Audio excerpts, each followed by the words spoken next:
আমি আইন অনুযায়ী ও বিশ্বস্ততার সহিত আমার পদের কর্তব্য পালন করিব।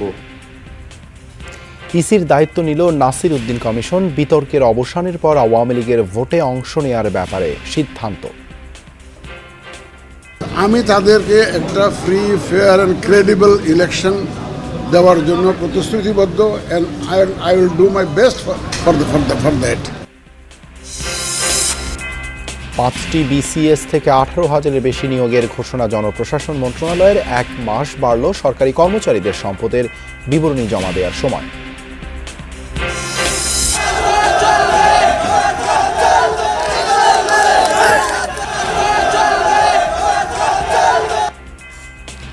ব্যাটারি রিকশা চালকদের বিক্ষোভে রাজধানীতে আজও ভোগান্তি। আদালতের নির্দেশনার বিরুদ্ধে আপিলের সিদ্ধান্ত। অবহেলায় ছাত্র মৃত্যুর অভিযোগে রণক্ষেত্র পুরান ঢাকা।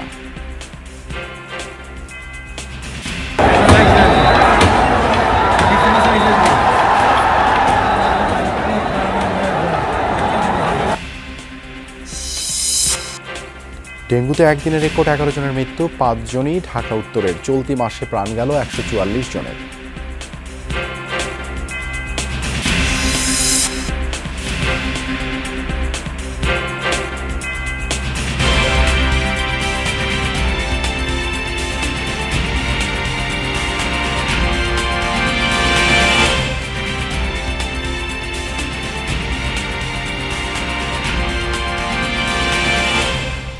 আমন্ত্রণ যমুনা নিউজে আপনাদের সঙ্গে আছে আমি দেবাশিস রঞ্জন সরকার। এতক্ষণ শিরোনাম দেখছিলেন।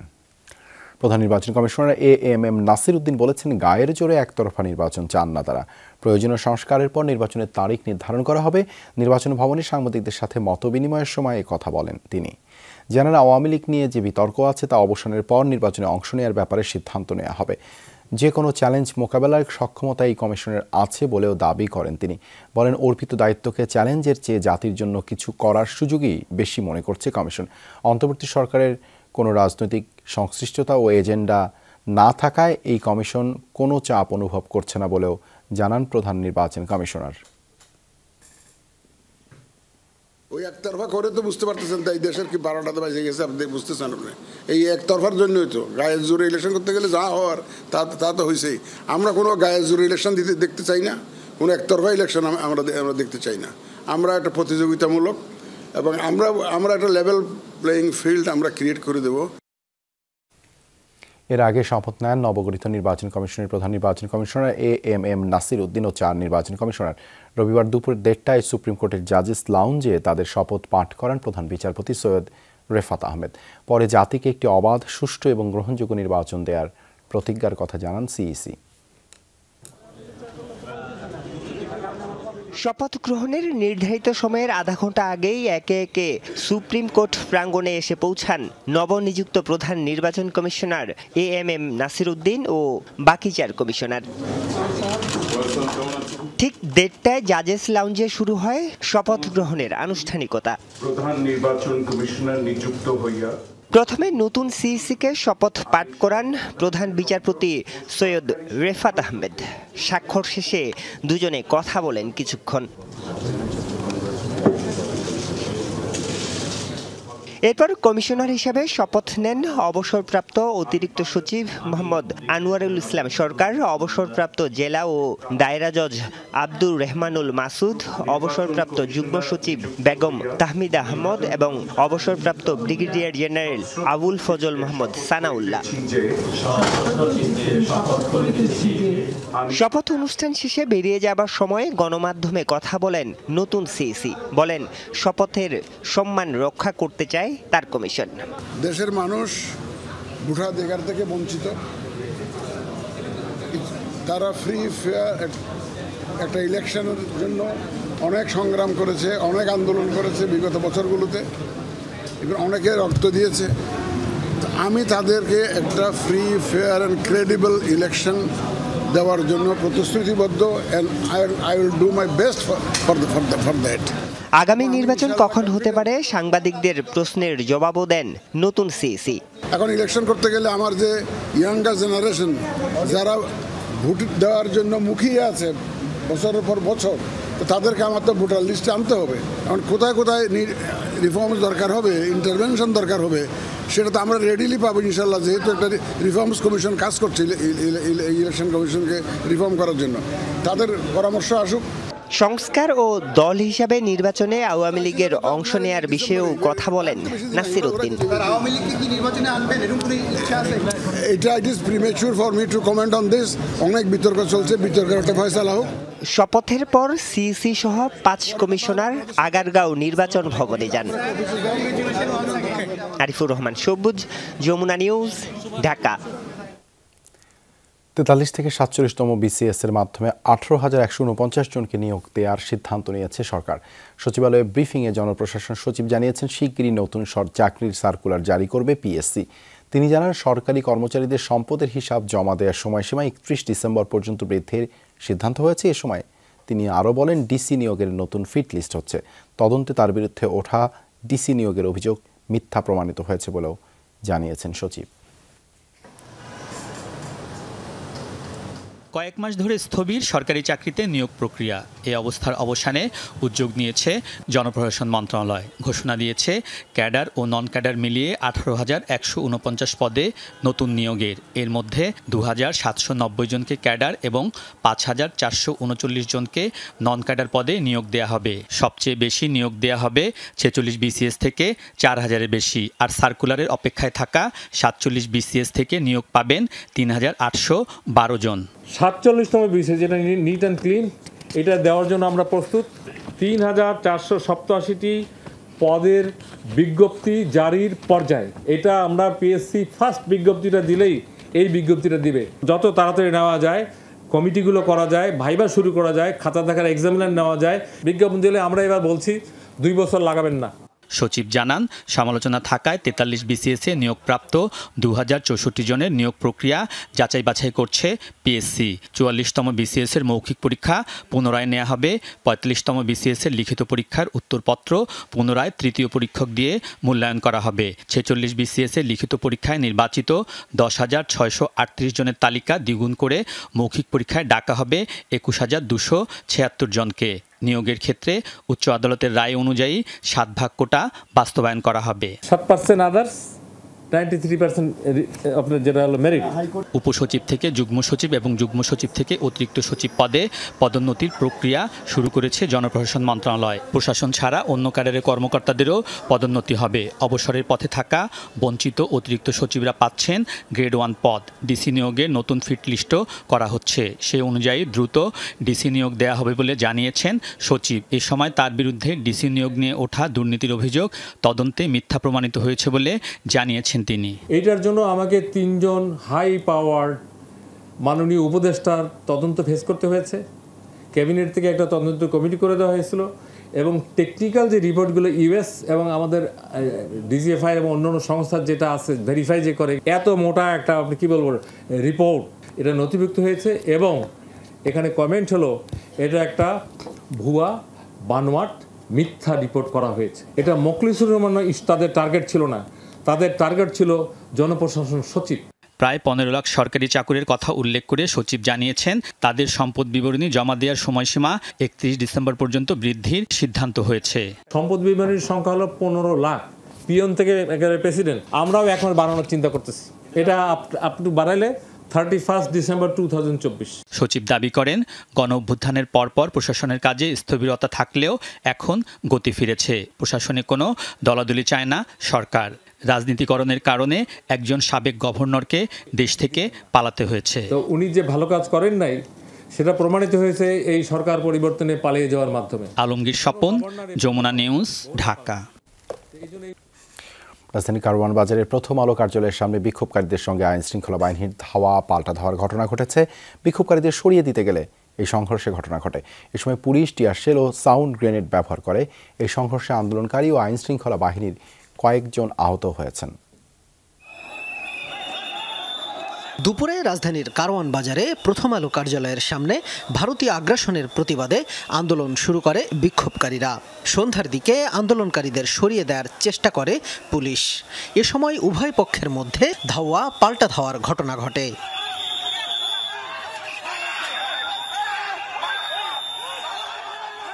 পরিস্থিতি নিয়ন্ত্রণে পুলিশ টিয়ারশেল ও সাউন্ড গ্রেনেড নিক্ষেপ করে। পরে সেনাবাহিনী বিক্ষোভকারীদের সরিয়ে দিলে পরিস্থিতি শান্ত হয়। আন্দোলনকারীরা বলছেন, দেশবিরোধী কর্মকাণ্ডের সাথে জড়িত প্রথম আলো ও ডেইলি স্টার। দাবি আদায় না হওয়া পর্যন্ত প্রথম আলো ও ডেইলি স্টারের বিরুদ্ধে এ কর্মসূচি চলবে বলে হুঁশিয়ারি দেন তারা। মাগরিবের পর পুলিশ এবং সেনাবাহিনী আমাদেরকে ব্লক করে ফেলে। ব্লক করে কোনো রকম কথা ছাড়া আমাদের সাথে কোনো রকম উস্কানি কোনো কিছু না, তারা আমাদের উপর লাঠিচার্জ করে সরাই দেয়। প্রথমে প্রাথমিকভাবে আমাদের দুইটা ভাই মাথা ফেটেছে, তারা আহত হয়। এই 24শে আন্দোলনের পর আমরা ভেবেছিলাম যে পুলিশ এবং জনগণ তারা হচ্ছে গিয়ে বন্ধু হবে, হ্যাঁ, কিন্তু দেখা গেল যে এই সাধারণ মানুষদেরকে লাঠিচার্জ করতে। পরে ঘটনাস্থল পরিদর্শন করেন ডিএমপি কমিশনার শেখ মোহাম্মদ সাজ্জাদ আলী। এর আগেও গত বৃহস্পতিবার ও শুক্রবার প্রথম আলো ডেইলি স্টার অফিসের সামনে বিক্ষোভ কর্মসূচি পালন করে বিক্ষোভকারীরা। বাংলাদেশের জনগণের ব্যানারে এই কর্মসূচি পালন করে তারা। শামীম রেজা, যমুনা নিউজ, ঢাকা। ব্যাটারি চালিত রিকশা চালু রাখার দাবিতে রাজধানীতে সড়ক অবরোধ করে বিক্ষোভ করেছেন চালকরা। তাদের দাবি, ব্যাটারি চালিত রিকশার ঝুঁকিমুক্ত নকশা করে নিবন্ধনের আওতায় আনতে হবে, মূল সড়ক বাদে অন্য রাস্তায় চলতে দিতে হবে আগের মতো। এদিকে স্বরাষ্ট্র মন্ত্রণালয় জানিয়েছে, অটোরিকশা বন্ধ ইস্যুতে আদালতের নির্দেশনা অনুযায়ী ব্যবস্থা নেওয়া হবে। তার আগ পর্যন্ত শান্তিপূর্ণ কর্মসূচি পালনের আহ্বান জানিয়েছেন স্বরাষ্ট্র উপদেষ্টা। অন্যদিকে ব্যাটারি চালিত রিকশা চলাচল বন্ধের আদেশের বিরুদ্ধে আপিল করতে যাচ্ছে রাষ্ট্রপক্ষ। রাজধানীর বিভিন্ন এলাকা থেকে সকালে মিছিল বের করেন ব্যাটারি চালিত রিকশা চালকরা। সায়েন্স ল্যাব, মোহাম্মদপুর, ধানমন্ডি এলাকা প্রদক্ষিণ করে মিছিলগুলো। চালকদের একটি অংশ মিছিল নিয়ে এলিফ্যান্ট রোড ধরে শাহবাগ, মৎস্য ভবন হয়ে জাতীয় প্রেস ক্লাবের সামনে জড়ো হন। এখানে আগে থেকে চলছিল পথসভা। পরে আরও অনেক এলাকা থেকেও প্রেস ক্লাবের সামনে এসে জড়ো হন ব্যাটারি চালিত রিকশা চালকরা। একটাই দাবি যে আমাদের অটোরিকশাবাদী আমার ছেলে মেয়ে নিয়ে দূরে ডাল ভাত খাই বেঁচে থাকি। 4টা বাচ্চা, আমার সন্তান, আমার বউ আমার না খায় থাকবো। আজকে 3 দিন ধরে গাড়ি চালাইতে পারি না, তামসা শুরু করছে। এই রিকশা দিয়ে আমরা আহত নিহত মানুষকে আমরাই বহন করেছিলাম। অবস্থানের কারণে প্রেস ক্লাবের সামনের সড়কে যান চলাচল বন্ধ হয়ে যায়। ভোগান্তিতে পড়েন এই সড়ক ব্যবহারকারী যাত্রীরা। নাগরিকরা সমস্যার যৌক্তিক সমাধান প্রত্যাশা করেন। এইভাবে আসলে সবাই যদি আন্দোলন করতেই থাকে তাহলে আমরা কিভাবে চলবো রাস্তাঘাটে? না ছাড়াটাই ভালো। ওনারা মেন রাস্তায় উঠতে অনেক করে, বুঝছেন, গাড়ির লোকে পারাপারি করে। কিন্তু আমাদের একটা পরীক্ষা যদি অ্যাটেন্ড না করতে পারি, এটার জন্য আমাদেরকে ফাইন দিতে হয়। সভা থেকে শ্রমিক নেতারা বলেন, অটো চালকদের জীবিকা বন্ধ করে দেয়া কোনো সমাধান হতে পারে না, বরং বিশেষজ্ঞদের মাধ্যমে এই বাহনটিকে আরও নিরাপদ করার আহ্বান জানান তারা। আদালত নয়, বরং অন্তর্বর্তী সরকারকেই বিষয়টি সমাধানের আহ্বান জানান রিকশা চালক নেতারা। আমাদের দাবি এলাকাগুলাই গাড়ি চালানোর। কোন এলাকায় যদি বড় রাস্তা পড়ে, সেই রাস্তা পারাপারের সুযোগের জন্য ক্রসিং দেওয়া। তো আমার রিকশা শ্রমিকের বিরুদ্ধে যে ব্যবস্থা নেওয়া হয়েছে সেটাকে প্রত্যাহার করে তাদের জীবন জীবিকার নিশ্চয়তা বিধানের সিদ্ধান্ত আগামীকাল কোর্টে হোক আর না হোক, আজকে সরকারের পক্ষ থেকে সেটা সিদ্ধান্ত নিতে হবে। রিকশা শ্রমিকের দাবি না মাইনে গদিতেও তুমি থাকতে পারবা না। সড়কে অটো চালকদের সভা আর মিছিলের কারণে সুপ্রিম কোর্টের সামনে নিরাপত্তা জোরদার করা হয়। এদিকে আইন শৃঙ্খলা সংক্রান্ত উপদেষ্টা কমিটির বৈঠক শেষে সচিবালয়ে স্বরাষ্ট্র উপদেষ্টা বলেন, আন্দোলনকারীদের দাবি পর্যালোচনা করে সন্তোষজনক সমাধান করা হবে। আমরা আশা করতে পারি একটা খুব ভালো নির্দেশনা আসবে এবং ওই নির্দেশনার আলোকে আমাদের এই অটোরিকশার এই প্রবলেমটা, এটা সমস্যাটা সমাধান হবে। অন্যদিকে ব্যাটারি চালিত রিকশা বন্ধের আদেশের বিরুদ্ধে আবেদন নিয়ে আপিল বিভাগে যাচ্ছে রাষ্ট্রপক্ষ। পিটিশন তৈরির কাজ চলছে। আমরা আশা করছি খুব শীঘ্রই আপিল বিভাগে বিষয়টি শুনানি হবে। উচ্চ আদালত থেকে ঢাকা মহানগর এলাকায় 3 দিনের মধ্যে ব্যাটারি চালিত রিকশা বন্ধের নির্দেশ আসে 19 নভেম্বর। শাকিল হাসান, যমুনা নিউজ, ঢাকা। ভুল চিকিৎসায় শিক্ষার্থীর মৃত্যুর অভিযোগে রীতিমতো রণক্ষেত্রে পরিণত হয়েছে ঢাকা ন্যাশনাল মেডিকেল কলেজ হাসপাতাল চত্বর। সকালে হাসপাতাল ঘেরাও করে শতাধিক শিক্ষার্থী, চলে ভাঙচুর, আছে লুটপাটের অভিযোগও। এতে সম্পূর্ণ স্থবির হয়ে যায় ওই অঞ্চলের যান চলাচল। এসব ঘটনায় গণমাধ্যম কর্মী সহ 6 জন আহত হয়েছেন। দ্রুত অভিজিতের মৃত্যুর তদন্তে এবং জড়িতদের বিরুদ্ধে ব্যবস্থা নেওয়ার দাবি শিক্ষার্থীদের। সকাল থেকেই উত্তপ্ত ঢাকা ন্যাশনাল মেডিকেল কলেজ হাসপাতাল চত্বর। ভুল চিকিৎসায় অভিজিৎ হাওলাদার নামে এক শিক্ষার্থীর মৃত্যুর অভিযোগে হাসপাতাল ঘেরাও করে ডক্টর মাহবুবুর রহমান মোল্লা কলেজ সহ আশপাশের একাধিক কলেজের শতাধিক শিক্ষার্থী। এক পর্যায়ে চলে ভাঙচুর, শুরু হয় উত্তেজনা, স্থবির হয়ে যায় যান চলাচল। ক্ষুব্ধ শিক্ষার্থীদের অভিযোগ, সম্প্রতি ডেঙ্গু আক্রান্ত হয়ে ন্যাশনাল মেডিকেল কলেজ হাসপাতালে ভর্তি হয়েছিল ডক্টর মাহবুবুর রহমান মোল্লা কলেজের শিক্ষার্থী অভিজিৎ। গত 18 নভেম্বর চিকিৎসাধীন অবস্থায় মৃত্যু হয় তার। অভিযোগ, ভুল চিকিৎসা এবং অবহেলাজনিত কারণে মৃত্যু হয়েছে তার। এর প্রতিবাদে গত বুধবার ও বৃহস্পতিবার হাসপাতালের সামনে অবস্থান নেয় শিক্ষার্থীরা। তাদের অভিযোগ, সেখানে তাদের ওপর হামলা করা হয়। এরই প্রতিবাদে রোববার সকাল থেকে হাসপাতালটি ঘেরাও করে আশপাশের কয়েকটি কলেজের শতাধিক শিক্ষার্থী। ভুল চিকিৎসাতে ওনাকে মেরে ফেলা হয়েছে, আর বিশেষ করে হচ্ছে 10,000 টাকার জন্য নাকি এই কাহিনীটা ঘটছে, যে তার জীবনের মূল্য 10,000 টাকা। কি বলবো আমরা? ডেঙ্গুর নাম করে তারা ভুল চিকিৎসা করেছে এবং তারা সিন্ডিকেট করে নানাভাবে হয়রানি করেছে পেশেন্টদের। যারা এই মৃত্যুর সাথে দায়ী তাদেরকে শনাক্ত করতে হবে। এদিকে এই ঘটনাকে কেন্দ্র করে ভাঙচুর করা হয়েছে হাসপাতালের বিভিন্ন স্থাপনা।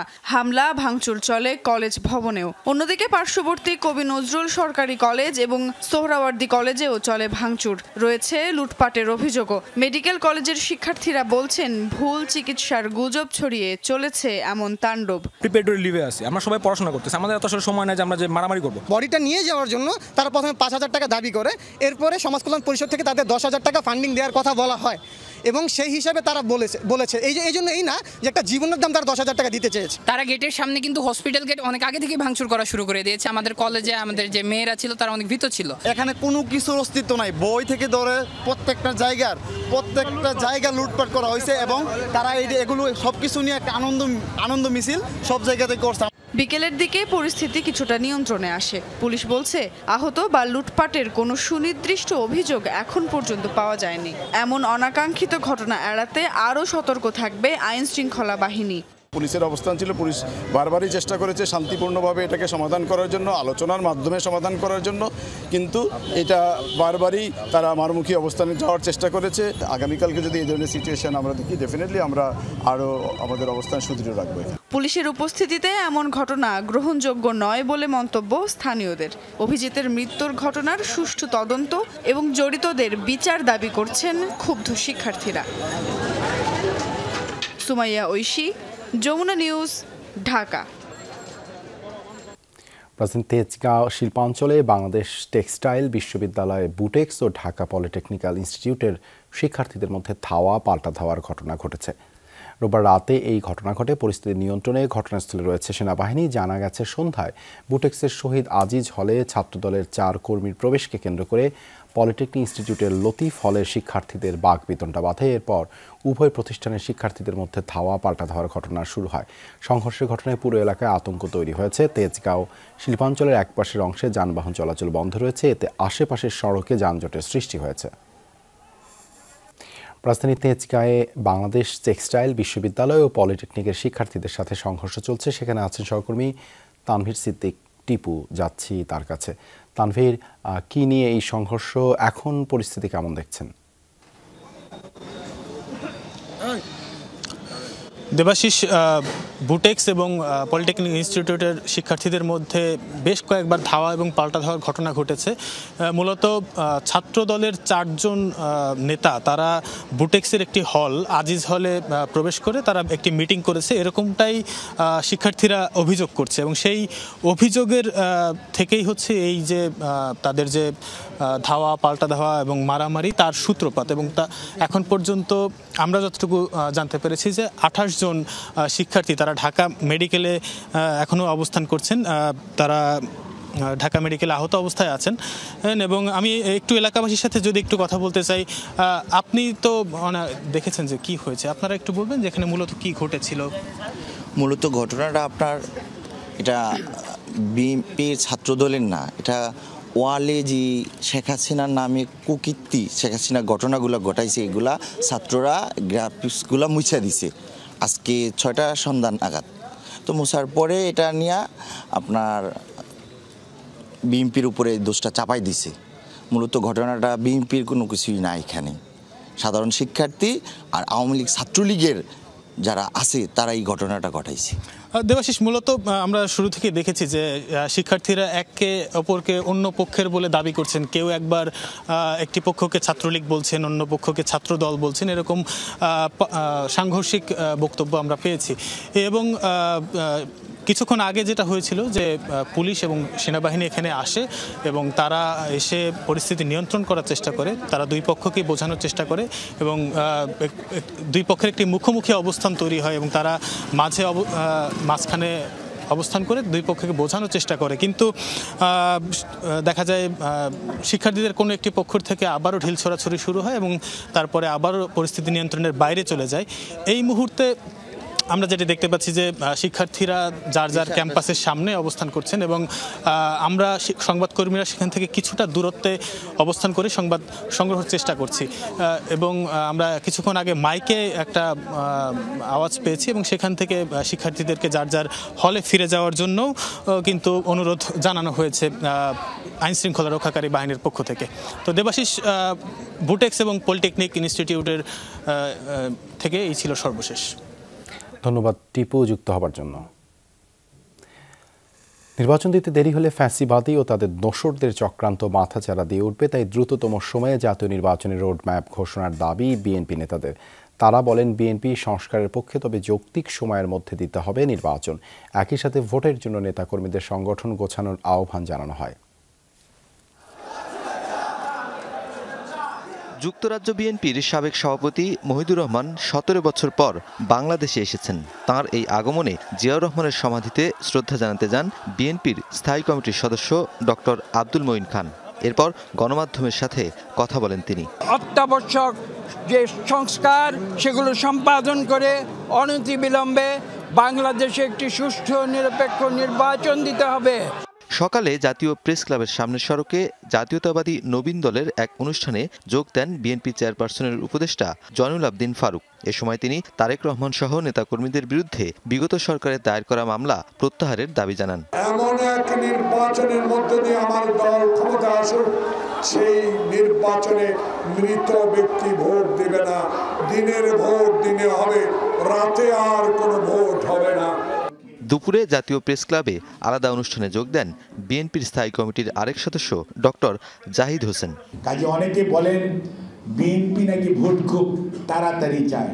আরে ভাই, বিএনপি তো সবসময় গণতান্ত্রিক প্রক্রিয়ার সাথে ছিল এবং আছে। বিএনপি তো কখনোই স্বৈরাচারের দূষণ নয়। বিকালে মতিঝিল বিসিআইসি অডিটোরিয়ামে প্রয়াত বিএনপি নেতা ইস্কান্দর আলীর 30তম মৃত্যুবার্ষিকীতে দোয়া ও আলোচনা সভার আয়োজন করে কেমিক্যাল ওয়ার্কার্স ফেডারেশন। সেখানে যোগ দেন নজরুল ইসলাম খান। যে পরিবর্তন যেটা আসছে, এই পরিবর্তনের প্রেক্ষিতে কিন্তু অনেক কিছুতে এই পরিবর্তন আসতেছে।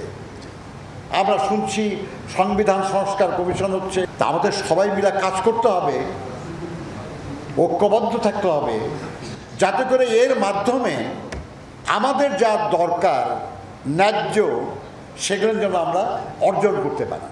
বিকেলে গুলশান চেয়ারপারসন কার্যালয়ে তুরস্কের রাষ্ট্রদূতের সাথে বৈঠক হয় বিএনপির। বৈঠক শেষে দলের আন্তর্জাতিক সম্পর্ক বিষয়ক উপদেষ্টা আমির খসরু জানান, দ্রুততম সময়ের মধ্যে নির্বাচন দেখতে বিশ্ববাসী অপেক্ষা করছে। আগামী দিনে বাংলাদেশে তাদের বিনিয়োগের ইস্যু আছে, অনেক বিষয় আছে, তারা অপেক্ষা করছে কবে একটা পিসফুল ট্রান্সফার করে একটা ডেমোক্রেটিক অর্ডার ফিরে আসবে, একটা নির্বাচিত সরকার সংসদ হবে যারা জনগণের কাছে দায়বদ্ধ থাকবে। তিনি বলেন, জনগণের প্রত্যাশা পূরণে নতুন নির্বাচন কমিশন কাজ করবে।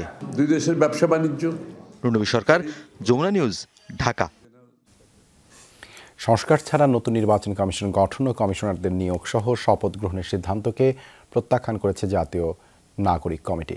বিকেলে জাতীয় নাগরিক কমিটির কার্যালয়ে সংবাদ সম্মেলনে কথা জানানো হয়। শুরুতেই জাতীয় নাগরিক কমিটির মুখপাত্র সামান্তা শারমিন বলেন, সংস্কারের আগেই পূর্বের আইনের অধীনে নির্বাচন কমিশন গঠন যুক্তিযুক্ত হয়নি। এই রাষ্ট্রপতির অধীনে কারো নিয়োগ বৈধ হতে পারে না বলে মন্তব্য করেন তিনি। এ সময় জাতীয় নাগরিক কমিটির আহ্বায়ক নাসির উদ্দিন পাটোয়ারি সংস্কার রিপোর্ট আসার আগেই সংস্কার কমিশনকে সময় দেওয়ার আহ্বান জানান। রাষ্ট্রপতি চুপ্পুকে অপসারণ করতে হবে, তার অধীনে গঠিত নির্বাচন কমিশন বাতিল করে নির্বাচন ব্যবস্থা সংস্কারের প্রাপ্ত প্রস্তাবের লক্ষ্যে নতুন আইনের অধীনে নতুন নির্বাচন কমিশন গঠন করতে হবে। রাজনৈতিক দলগুলো তাদের যে তাড়াহুড়া, সরকারকে যে চাপের ক্ষেত্রে এবং সরকারকে যে অসহযোগিতার মনোভাব, সেখান থেকে সরে আসে সংস্কার কমিশনকে সময় দেওয়া উচিত এবং সরকারকেও সময় দেওয়া উচিত, যাতে সরকার একটি সুস্থ প্রক্রিয়ার মধ্য দিয়ে শহীদদের একটি গণতান্ত্রিক বাংলাদেশকে উপহার দিতে পারে। এই জন্য যারা নিয়োগপ্রাপ্ত হয়েছে আমরা তাদের প্রত্যাখ্যান করছি। অটোরিকশা বন্ধে হাইকোর্টের আদেশের বিরুদ্ধে সরকার আপিল করার সিদ্ধান্ত নিয়েছে বলে জানিয়েছে প্রধান উপদেষ্টার প্রেস উইং। সন্ধ্যায় ফরেন সার্ভিস একাডেমিতে সমসাময়িক ইস্যুতে করা এক ব্রিফিংয়ে কথা জানানো হয়। বলা হয়, নির্বাচনের তারিখ নিয়ে সরকার এখনও সিদ্ধান্ত নেয়নি। সাংবাদিকদের বিদেশ যাত্রার ব্যাপারে নীতিমালা তৈরি করা হবে বলেও জানানো হয় প্রেস উইং থেকে। রোববার সন্ধ্যায় ফরেন সার্ভিস একাডেমিতে সমসাময়িক ইস্যুতে প্রধান উপদেষ্টার প্রেস উইং এর ব্রিফিং। ব্রিফিংয়ে জানানো হয়, অটোরিকশা বন্ধে হাইকোর্ট যে আদেশ দিয়েছে তার বিরুদ্ধে সুপ্রিম কোর্টে আপিল করবে সরকার। গত কয়েকদিন ধরে প্রতিবাদ করছে, আজকেও তারা প্রতিবাদ করেছে। এই বিষয়ে মহামান্য হাইকোর্ট যে আদেশ দিয়েছে, সরকার সিদ্ধান্ত নিয়েছে যে এই আদেশের বিরুদ্ধে সরকার সুপ্রিম কোর্টে আপিল করবে। আমরা আশা করি সুপ্রিম কোর্টের কাছ থেকে এই বিষয়ে একটা ইতিবাচক সিদ্ধান্ত পাব। সাংবাদিকদের প্রশ্নের জবাবে উপপ্রেস সচিব বলেন, নির্বাচনের তারিখ নিয়ে কোনো চূড়ান্ত সিদ্ধান্ত হয়নি। নেওয়া হলে তা প্রধান উপদেষ্টার তরফ থেকে জানানো হবে। প্রধান উপদেষ্টা তার দপ্তর থেকে কোনো নির্বাচনের ডেট এখনো পর্যন্ত দেওয়া হয়নি। নির্বাচনের ডেট, অ্যাকচুয়াল যে ডেটটা, ওটা এই অ্যানাউন্সমেন্ট করবে এবং ওনার দপ্তর থেকে দেওয়া হবে। বাকি যারা বলেছেন তারা হয়তো নিজেদের মতামত যে হতে পারে এরকম এখন কোনো কংক্রিট না। ব্রিফিংয়ে উঠে আসে সম্প্রতি বিমানবন্দরে সাংবাদিক হয়রানির বিষয়টিও। বলা হয়, কোনো সাংবাদিকের বিরুদ্ধে অভিযোগ না থাকলে বিগত সরকারের মতো যাতায়াতের সমস্যা সৃষ্টি করা হবে না। সরকার চেষ্টা করছে যে এই তালিকাটাকে হালনাগাদ করতে। যদি কারো বিরুদ্ধে অপরাধের সুনির্দিষ্ট অভিযোগ থাকে বা প্রমাণ থাকে, তাহলে সেই অনুযায়ী আইন অনুযায়ী ব্যবস্থা নেবে। আর এই ধরনের কোনো অভিযোগ না থাকলে সবাই স্বাভাবিকভাবে যাতায়াত করতে পারবেন। একটা সুনির্দিষ্ট নীতিমালার মধ্যে থাকে, একটা ট্রান্সপারেন্ট নীতিমালা, যেটা আপনিও জানতে পারবেন, অন্য বাংলাদেশের যে কোনো সিটিজেন এই বিষয়টাই জানতে পারবেন যে উনি যেতে পারছেন না বিকজ ওনার নামে ব্যাংকের থেকে একটা নোটিশ আছে যে না, ওনাকে বিদেশ গেলে আমাদের সমস্যা হবে। তানভীর মৌসুম, যমুনা নিউজ, ঢাকা। এস আলম সংশ্লিষ্ট প্রতিষ্ঠানের মাধ্যমে ৩,৩০০ কোটি টাকা ঋণ জালিয়াতির ঘটনায় এবার দুদকের জালে ইসলামী ব্যাংকের সাবেক ব্যবস্থাপনা পরিচালক সহ ৫ জন রোববার দিনভর জিজ্ঞাসাবাদের মুখোমুখি হন। তারা যদিও এই জালিয়াতির ঘটনায় নিজেদের সংশ্লিষ্টতার কথা অস্বীকার করেন। তারা দুদক বলছে, জিজ্ঞাসাবাদ শেষে নেওয়া হবে পরবর্তী পদক্ষেপ। সময়ের আলোচিত অর্থ পাচারকারী প্রতিষ্ঠান এস আলম গ্রুপ বিগত সরকার আমলে তাদের নিয়ন্ত্রণে থাকা ইসলামী ব্যাংক, সোশ্যাল ইসলামী ব্যাংক, গ্লোবাল ইসলামী ব্যাংক সহ 7টি ব্যাংক থেকে ঋণের নামে অর্থ লুটপাট করে ব্যাংকগুলো অনেকটা দেউলিয়া বানিয়ে ফেলেন। এসব লুটপাটের ঘটনা আলোচনায় থাকলে শেখ হাসিনা সরকারের আমলে টনক নড়েনি দুদকের। তবে পট পরিবর্তনের পর জোরেশোরে চলছে সংস্থাটির অনুসন্ধান কাজ। রোববার ইসলামী ব্যাংকের পরিচালক সৈয়দ আবু আসাদ, জয়নাল আবেদিন, মোহাম্মদ সোলাইমান সহ 5 জনকে জিজ্ঞাসাবাদ করে দুদকের উপপরিচালক ইয়াসির আরাফাত। ব্যাংক ভালো করে এইটু বলেন, ওটা আমার থেকে জিজ্ঞেস করিয়েন না। হ্যাঁ, শুধু আমরা সবাই দোয়া করি। যদিও জিজ্ঞাসাবাদ শেষে তাদের নিজেদের কোনো সংশ্লিষ্টতার কথা অস্বীকার করেন। আমাদের সম্পৃক্ত ছিল না, আমরা তো যেহেতু বোর্ডের মেম্বার ছিলাম এই জন্য ডাকছে। আমাদেরকে তো ডাকছে বলছে, আপনাকে বলিনি আমি। না, আজকে তো একটা ডেট ছিল আপনাদের জিজ্ঞাসাবাদের জন্য। আমি এখানে একজনের পিটিশন দিতে আসছি আমি, একজনের সময় দরখাস্ত দিতে আসছি। এস আলম সংশ্লিষ্ট মুরাদ এন্টারপ্রাইজের ঋণ জালিয়াতির ঘটনা তদন্ত শেষে প্রকৃত তথ্য বেরিয়ে আসবে বলে আশা করছে দুদক। সোমবার ডাকা হয়েছে আরও 8 জনকে, যার মাঝে রয়েছে ইসলামী ব্যাংক পরিচালনা কমিটির সদ্য বিদায়ী চেয়ারম্যান আহসানুল আলম। ইসলামী ব্যাংকের টাকা আত্মসাতের অভিযোগে ইসলামী ব্যাংকের কয়েকজন কর্মকর্তাকে আজকে দুদকে ডেকেছিলেন দুদকের অনুসন্ধানকারী কর্মকর্তা, অভিযোগ সংশ্লিষ্ট বিষয়ে তাদের ব্যক্তিগত শুনানি গ্রহণের জন্য। আগামীকালও আরও কয়েকজনকে চিঠি দেওয়া আছে এই বিষয়ে বক্তব্য শোনানোর জন্য। এর আগে বাংলাদেশ ব্যাংকের কর্মকর্তা সহ একাধিক ব্যক্তিকে জিজ্ঞাসাবাদ করেছে দুদক। রাজীব আহমেদ, যমুনা নিউজ, ঢাকা। রাজনৈতিক পট পরিবর্তন হলেও বাংলাদেশের সাথে আগের মতোই সুসম্পর্ক অব্যাহত রাখবে জাপান। দেশটির অবস্থান স্পষ্ট করে রাষ্ট্রদূত বলছেন, এদেশের অর্থনৈতিক উন্নয়নেও পাশে থাকবে টোকিও। সন্ধ্যায় দূতাবাসে কুমিল্লার ময়নামতিতে দ্বিতীয় বিশ্বযুদ্ধে শহীদ কয়েকজন জাপানির দেহাবশেষ পাওয়া উপলক্ষে এই সংবাদ সম্মেলনের আয়োজন করে তারা। সেখানে জাপানি টিম লিডার জানান, যাদের দেহাবশেষ পাওয়া গেছে তারা জাপানি সেনা সদস্য কিনা তা নিশ্চিত হতে টোকিওতে ডিএনএ টেস্ট করা হবে। পৃথিবীর বিভিন্ন দেশে শহীদ জাপানি সৈন্যদের দেহাবশেষ সংগ্রহ করছে জাপান সরকার, তবে উত্তর কোরিয়া ও চীন সহ কয়েকটি মুসলিম দেশে এটি করার অনুমতি পায়নি তারা।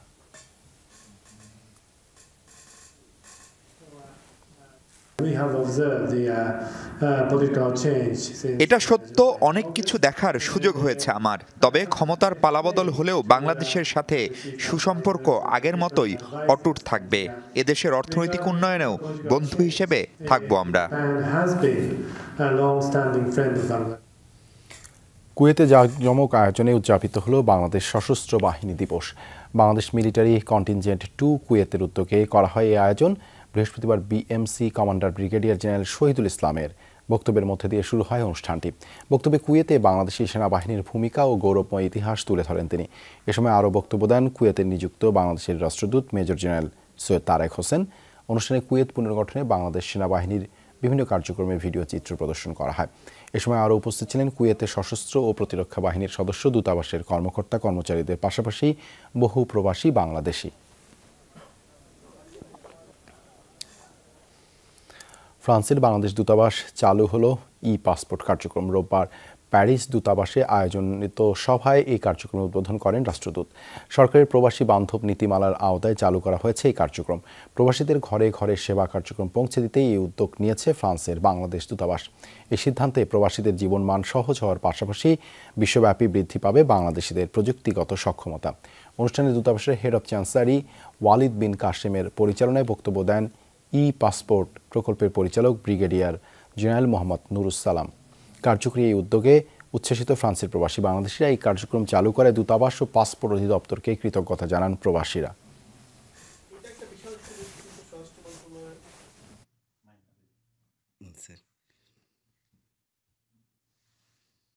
আজকে আপনারা যেমন আনন্দিত, উদ্বেলিত, আমি এবং আমার দূতাবাসের সকল কর্মকর্তা কর্মচারীও একইভাবে আনন্দিত এবং উদ্বেলিত যে আমরা আপনাদের অনেক দিনের চাওয়া পাওয়ার অনেক বিষয় আছে যেগুলো আমরা শুনেছি, তার ভিতরে অন্তত একটি জিনিস আমরা আপনাদের কাছে একটি সেবা পৌঁছে দিতে সক্ষম হয়েছে।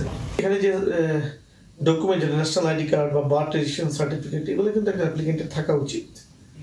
প্লাস তথ্য পরিবর্তনের জন্য গত 2 সপ্তাহ আগে স্বরাষ্ট্র মন্ত্রণালয় একটা প্রজ্ঞাপন জারি করেছে, যেটা নিয়ে বেশি সমস্যা হয় প্রবাসে। সেটা কিন্তু একটা বড় ফ্লেক্সিবিলিটি দিয়েছে।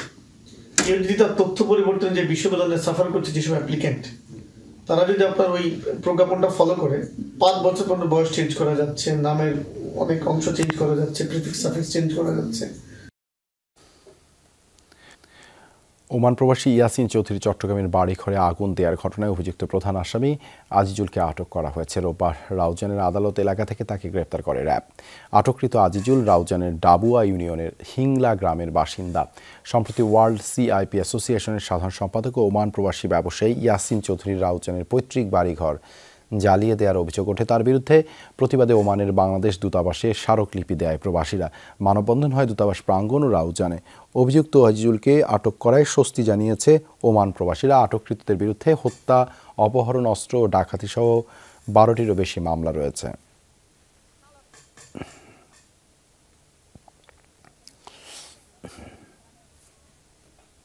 আমার কেসের প্রধান আসামি আজিজুল হক, তার নেতৃত্বে 50-60 জন যে মোটরসাইকেল নিয়ে ডাইরেক্ট ওপেন আর্মস নিয়ে আমার বাড়িতে ঢুকে যে তারা জঘন্যতম সেখানে গিয়ে বাড়িঘর জ্বালিয়েছে। এবং আজকে আমি প্রথমে আইনশৃঙ্খলা বাহিনীকে ধন্যবাদ এবং কৃতজ্ঞতা জানাচ্ছি যে তাকে আজকে অ্যারেস্ট করা হয়েছে। আমি তার সুষ্ঠু তদন্তের মাধ্যমে আমি বিচার চাই।